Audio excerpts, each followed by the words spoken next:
So after watching what just happened with Tituba, Abigail's a very smart girl. And she's thinking, this is interesting. So if you can say anything you want. You can say you were with the devil. You can have an excuse for all your bad behavior. And you actually get to come out as the hero of the scenario. But all you have to do is just be like, yes, I was with the devil. Sorry, I'll give you names.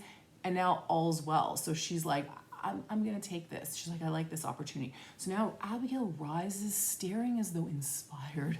And she cries out, I want to open myself. And they all turn to her startled. But she is enraptured as though in a pearly light. I want the light of God. I want the sweet love of Jesus. I danced for the devil. I saw him. I wrote in his book. I go back to Jesus. I kiss his hand. And now she, because she's a good sociopath and literally couldn't care less what happens to anyone except for herself, she's like, I'll give you names. You want names? I'll give you all the names you want.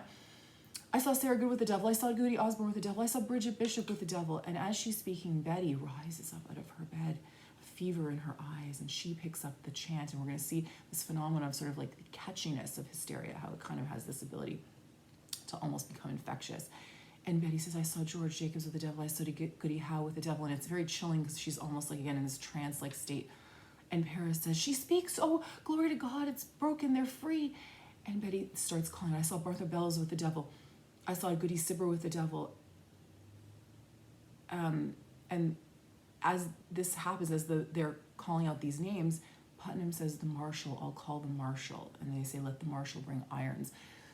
So there was a lack of separation between church and state at this point, which was a little problematic in the sense that if you did something that was against religion, that was something that could literally get you in jail, which is not obviously currently the situation. So for reasons like this. So these people were considered to be trafficking with the devil. So you call the police and they're going to be taken away in irons and shackles and possibly, killed or put in jail, or certainly put in jail, possibly killed. And meanwhile, there's like this interesting juxtaposition of Paris is over here shouting a prayer of thanksgiving. Putnam's over here calling for the police. And meanwhile, alternatingly, as the curtain falls, Betty and Abby in this kind of like trance-like state are calling out, I saw Alice Bear with the devil. I saw Goody Hawkins with the devil. I saw Goody Bibber with the devil. I saw Goody Booth with the devil. And their sort of like ecstatic cries reach this like frenzied pitch as the curtain falls.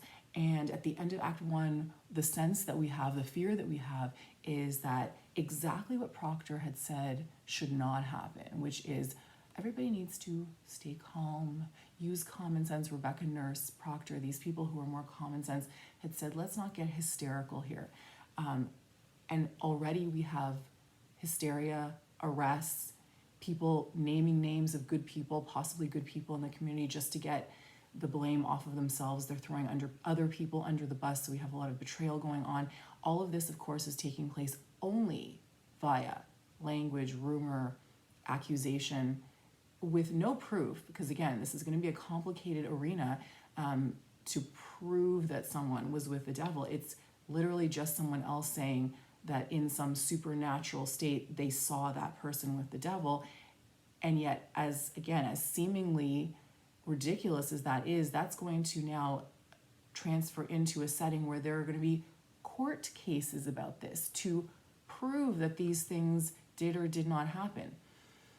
Society has gotten a little off the rails right now, and all of the personal vendettas that have already existed and have been brewing under the surface are now going to have a field day. They're going to be able to come out to play, and people, as we already see, are using this atmosphere of hysteria for a lot of personal benefit, right? To get blame off of themselves, to get themselves out of trouble, to point the finger at neighbors that they previously had issues with. And so witchcraft has become a kind of excuse for all of that, but it's also a very dangerous thing. People are playing with fire because the outcome of this, the stakes that are being played with, are literal life and death.